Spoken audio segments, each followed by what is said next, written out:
Hello everyone. तो आज वाली क्लास में हम देखने वाले हैं कि वैर और डायनामिक के अंदर क्या डिफरेंस होता है। प्रीवियस क्लास में हमने डेटा टाइप क्या होता है, वेरिएबल्स क्या होते हैं, कहाँ यूज में आते हैं, कैसे उनको डिक्लेयर करना है, कैसे उनको इनिशियलाइज करना है, किस तरीके से हम प्रोग्राम में उसको यूज करते हैं, कहाँ लिखते हैं, तो ये सारी चीजें हमने प्रीवियस क्लास में देख ली थी।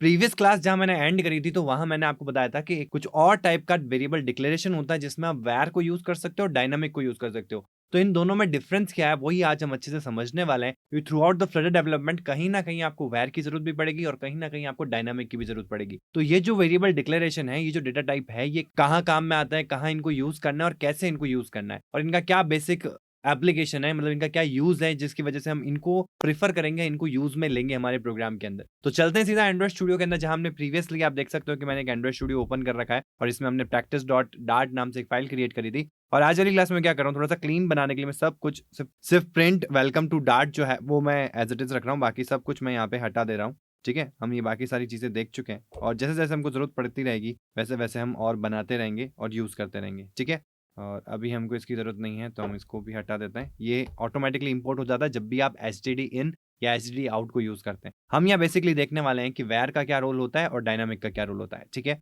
तो मैंने यहाँ पे एक फॉर एग्जांपल मैंने एक स्ट्रिंग वेरिएबल ले लिया। ठीक है, string A equals to Raman. ठीक है, ये हमने प्रीवियस क्लास में देख लिया था कि इस तरीके से हम वेरिएबल को डिक्लेयर करते हैं और उसमें वैल्यू असाइन करते हैं एक ही साथ में। आप चाहो तो इन दोनों लाइन को अलग अलग कर सकते हो, जिसमें स्ट्रिंग ए कॉलन या A is not a better practice, that should be name. ठीक है, एक वेरिएबल बनाया मैंने नेम नाम का जो स्ट्रिंग वैल्यू को स्टोर करता है और जब भी मेरे को इसको जरूरत पड़ेगी इसमें वैल्यू स्टोर करने की तो नेम इक्वल्स टू मैं इस तरीके से वैल्यू उसमें असाइन कर दूंगा। बट यहाँ बात आ रही है, यहाँ एक लाइन में ही हो रहा है। ठीक है, दैट विच इज फाइन। अब आ जाते हैं कि वैर को कैसे यूज करना है। तो वैर को यूज करने के लिए कुछ नहीं करना है, आपको सिर्फ वैर लिखना है, यानी कोई भी डेटा टाइप या मेंशन नहीं करना है, सिर्फ और सिर्फ आपको वैर मेंशन करना है। एंड देन जैसे कि मैं ले लेता हूँ क्लास। क्लास कीवर्ड हो सकता है, देन सब्जेक्ट।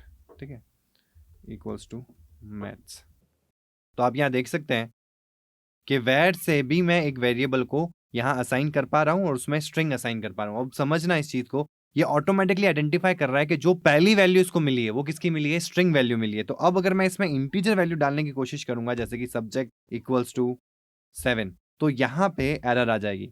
7 पे एरर आ रही है और ये एरर क्या कह रहा है, a value of type int can be assigned to a variable of type string. तो हमने तो डिफाइन नहीं किया इसको कि यहाँ पे स्ट्रिंग वैल्यू आएगी। यहाँ तो आप देख सकते हैं कि मैंने डिफाइन किया था कि भाई यहाँ पे स्ट्रिंग वैल्यू आएगी, बट यहाँ पे जब पहली बार वैल्यू असाइन हुई तो इसने आइडेंटिफाई कर लिया कि अच्छा इसमें स्ट्रिंग वैल्यू आई है, यानी कि अब ये किस टाइप का वेरिएबल बन गया है, स्ट्रिंग टाइप का बन गया है। तो अब आपने भले ही इसको एक्सप्लिसिटली यहाँ पे टाइप डिफाइन नहीं किया होगा, बट ये इम्प्लिसिटली आपकी जो फर्स्ट वैल्यू असाइनेशन है उससे ही पता कर लेगा कि इस पर्टिकुलर वेरिएबल का क्या डेटा टाइप है, एंड देन आगे भी उसी टाइप की वैल्यू इसमें स्टोर करवा सकते हो आप। ठीक है, मतलब इसमें हम वेरी करवा सकते हैं। वेरिएबल का मतलब ही ये होता है वेरी करवाना। ठीक है, हम चाहे तो उसमें वैल्यूज ओवरराइड करवा सकते हैं और वेरिएबल का शॉर्ट फॉर्म अगर देखें तो उसी को हम वैर कहते हैं। ठीक है, तो यहाँ पे अगर मैं चाहूँ तो कोई दूसरा सब्जेक्ट लिख सकता हूँ, यानी कि मैं इंग्लिश लिख सकता हूँ, कुछ भी स्ट्रिंग वैल्यू डाल सकता हूँ यहाँ पे। ठीक है, तो कोई दिक्कत नहीं है, इसको यहाँ पे कोई प्रॉब्लम नहीं है। लेकिन वैर लिखने से क्या हुआ, यहाँ पे मेरे को डेटा टाइप मेंशन नहीं करना पड़ा और जिस टाइप की वैल्यू फर्स्ट टाइम इसमें असाइन हुई उसी टाइप को इसने क्या मान लिया, इस पर्टिकुलर वेरिएबल का डेटा टाइप मान लिया। अब आगे इन फ्यूचर अगर आपको कोई भी वैल्यू इसमें असाइन करनी है तो it must be in string. अगर यहाँ पे मैंने ये ना करके फॉर एग्जांपल रोल नंबर,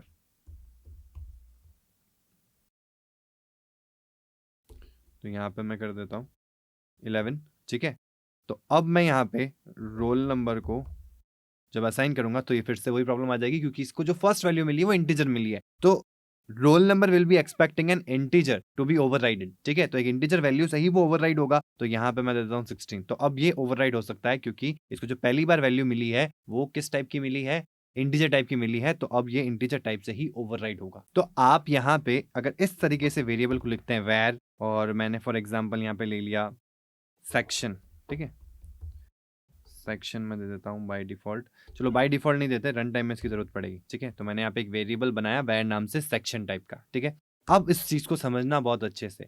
हम जब वेरिएबल क्रिएट कर रहे हैं वैर से और उसमें वैल्यू असाइन कर रहे हैं, तो ये हम जानते हैं कि अब इसमें इंटीजर वैल्यू जैसे ही डिक्लेयर हुआ उस समय इसको एक वैल्यू मिल गई। वो वैल्यू क्या थी? 11। तो 11 यहाँ पे मिल चुकी है। अब 11 क्या है? एक इंटीजर वैल्यू है। तो अब आगे फ्यूचर में जितनी बार भी मैं इसमें अगर रीअसाइन करूंगा कोई भी वैल्यू को, तो वो मैं इंटीजर ही कर सकता हूँ। उसके अलावा कोई दूसरा डेटा टाइप इसमें स्टोर नहीं करवा सकता। ठीक है, अब यहाँ पे मैंने सिर्फ एक वेरिएबल क्रिएट किया है और अभी मैंने कोई भी वैल्यू असाइन नहीं करी है और मैं सेक्शन असाइन करता हूँ। सेक्शन इक्वल्स टू यहाँ पे कर देता हूँ सेक्शन सी, सेक्शन डी। ठीक है, तो यहाँ पे वैल्यू स्टोर हो गई सेक्शन। ठीक है, अब होना क्या चाहिए कि जो आपका सेक्शन है वो अब किस टाइप का डेटा टाइप स्टोर करवा रहा है? वो अब स्ट्रिंग टाइप का डेटा स्टोर करवा रहा है। तो पहली बार जब इनिशियलाइज हुआ तो यहाँ पे उसको स्ट्रिंग मिल गया है। तो अब क्या होगा कि अगर मैं सेक्शन में कोई भी दूसरा इंटीजर वैल्यू डाल दूंगा सपोज दैट, या स्ट्रिंग के अलावा कुछ डालूंगा, तो एरर आनी चाहिए। बट अगर आप यहाँ देखोगे तो यहाँ कोई एरर नहीं है। इसी से हमको एक कॉन्सेप्ट क्लियर होगा कि डायनामिक, यहाँ पे अगर मैं सेक्शन पे होवर करूंगा ना, तो सेक्शन को ये किस तरीके से आइडेंटिफाई करवा रहा है? Dynamic section. समझ पा रहे हैं? तो जब आपने इस वेरिएबल को डिक्लेयर किया, आपने कोई भी वैल्यूज को उसी समय इनिशियलाइज नहीं करवाई। ठीक है, तो इसकी बाय डिफॉल्ट जो डेटा टाइप हो गया वो हो गया डायनामिक। अब डायनामिक का मतलब ही क्या है? डायनामिक का मतलब आपको इस एग्जांपल से समझ में आ रहा होगा। मैं डायनामिक टाइप का वेरिएबल लेके उसमें रन टाइम में जिस टाइप का भी डेटा टाइप उसमें असाइन करना चाहूंगा, मैं उसमें ओवरराइड करवा पाऊंगा। ठीक है, जैसे फर्स्ट टाइम मैंने स्ट्रिंग असाइन किया, देन अगर फर्दर मेरे को आगे जरूरत पड़ी मैं उसी में बुलियन वैल्यू भी स्टोर करवा सकता हूँ। जैसे इसी में सेक्शन है तो यहाँ पे मैं सेक्शन के अंदर फॉल्स स्टोर करवा देता हूँ। तो आप देख सकते हैं कि एक ही वेरिएबल के अंदर हमारी जो वैल्यूज है वो इतनी डिफरेंट है। देखो यहाँ पे स्ट्रिंग आ रही है, यहाँ पे इंटीजर आ रही है, यहाँ पे स्ट्रिंग, यहाँ पे इंटीजर और यहाँ पे बुलियन। ठीक है, तो ये किस तरीके से हुआ? ये हुआ आपके डायनामिक डेटा टाइप होने की वजह से। इस वेरिएबल का डायनामिक होना ही ये बात का सिग्नल है कि आप मल्टीपल टाइप के डेटा को स्टोर करवा सकते हो एक ही वेरिएबल में, यानी कि मल्टीपल टाइप के डेटा को रन टाइम में ओवरराइड करवा सकते हो, मल्टीपल टाइम उसमें असाइन करवा सकते हो। ठीक है, अभी तक हमने जो भी वेरिएबल दिए थे, अगर वो स्ट्रिंग है तो उसमें स्ट्रिंग ही स्टोर होगी through out the programming time. जब तक उसका लाइफ टाइम होगा तब तक वो पूरे लाइफ टाइम में आप उस पर्टिकुलर वेरिएबल के अंदर स्ट्रिंग ही स्टोर करवा पाओगे। इंटीजर है तो उसमें इंटीजर ही करवा पाओगे, अगर बुलियन है तो बुलियन ही करवा पाओगे। लेकिन अगर आप डायनामिक डेटा टाइप लेते हैं तो वो क्या करता है? लाइफ टाइम में आप किसी भी टाइप का डेटा उसमें स्टोर करवा सकते हैं। ठीक है, आपको कोई वैर लिखने की भी जरूरत नहीं है। यहाँ पे तो हमने वैर लिखा ये डिफरेंस समझने के लिए कि जब हम वैर के नाम से, वैर के थ्रू, मतलब जब मैं कोई भी डेटा टाइप नहीं दे रहा हूं तो मैं सिर्फ वैर ले रहा हूं और वैर के साथ में एक वेरिएबल क्रिएट कर रहा हूं वैर के साथ में, और उसको इनिशियली कोई भी वैल्यू नहीं दे रहा हूं उसी टाइम पे। ठीक है, इसे मैंने डिक्लेयर किया तो डिक्लेयर करते साथ ही उस वेरिएबल का क्या टाइप हो गया? डायनामिक टाइप हो गया। ठीक है, अब इसमें मैं मल्टीपल वैल्यूज रन टाइम में डिफरेंट डिफरेंट डेटा टाइप्स की असाइन कर सकता हूं। ठीक है, तो यहाँ पे आपको दिख रहा है वैर सेक्शन, और अगर आप चाहो तो यहाँ पे डायनामिक भी लिख सकते हो। ये सेम काम करेगा जैसा आपने वैर किया। तो डिफरेंस क्या है? डिफरेंस ये है कि जब आप एक वेरिएबल को लेते हैं, आप कोई भी डेटा टाइप नहीं लेना चाहते हैं, आप एक वेरिएबल लिया तो आप वैर यूज करके उस वेरिएबल को डिक्लेयर कर सकते हैं, उसी इंस्टेंट पे उसमें वैल्यू स्टोर करवा सकते हैं। अब आप कहेंगे कि आपको तो पता ही होगा किस टाइप की वैल्यूज में स्टोर करवा रहे हैं। नहीं, कई बार ऐसा भी होगा कि रन टाइम से आप कहीं एपीआई से या जहां से भी आपका डेटा आ रहा है फ्रॉम सर्वर या वाया एपीआई, तो जैसा भी वो डेटा आ रहा है हमको नहीं पता कि इसमें किस टाइप का डेटा है, हमको एक बार के लिए उसको स्टोर करवाना है। तो जिस टाइप का डेटा उसमें असाइन होगा फॉर द फर्स्ट टाइम, मतलब जब आप डिक्लेयर करो उसी समय अगर उसमें कोई वैल्यू असाइन कर रहे हो साथ ही साथ, तो वो जो वैर है वो बन जाएगा उस टाइप का जिस टाइप का डेटा होगा। अगर आप वैर को यूज कर रहे हो फॉर नॉर्मल पर्पस कि आपने जैसे वैर लिखा, वैर स्पेस वेरिएबल बनाया और आपने उसको उसी समय इनिशियलाइज नहीं किया, तो बाय डिफॉल्ट उसका जो डेटा टाइप है वो बन जाता है डायनामिक। और डायनामिक का मेन रोल क्या होता है कि आप उसके अंदर का जो डेटा जो असाइन कर रहे हो, जैसे कि यहाँ स्ट्रिंग है तो स्ट्रिंग वैल्यू आप मल्टीपल टाइम असाइन कर सकते हो वैर के अंदर।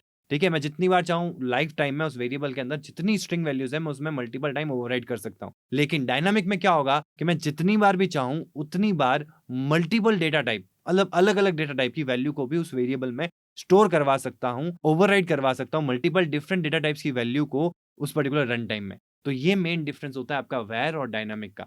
तो जब भी आपको एक वेरिएबल क्रिएट करना है और आपको डेटा टाइप का कोई आइडिया नहीं है तो आप वैर यूज कर सकते हैं। और अगर आपको कोई डायनामिक टाइप का ही डेटा यूज करना है, मतलब डायनामिक टाइप का ही डेटा होगा आपका, कभी इंटीजर वैल्यू में आ जाएगा, कभी स्ट्रिंग वैल्यू में आ रहा होगा, रैंडम जो भी वैल्यू मिल रही होगी आपको उसी तरीके से उसको मैनेज करना है, जहां पे आपको रन टाइम में मल्टीपल ओवरराइड होने चाहिए डिफरेंट डेटा टाइप से, तो उस केस में आप डायनामिक को यूज करोगे। तो आज की क्लास के लिए इतना ही। Thank you.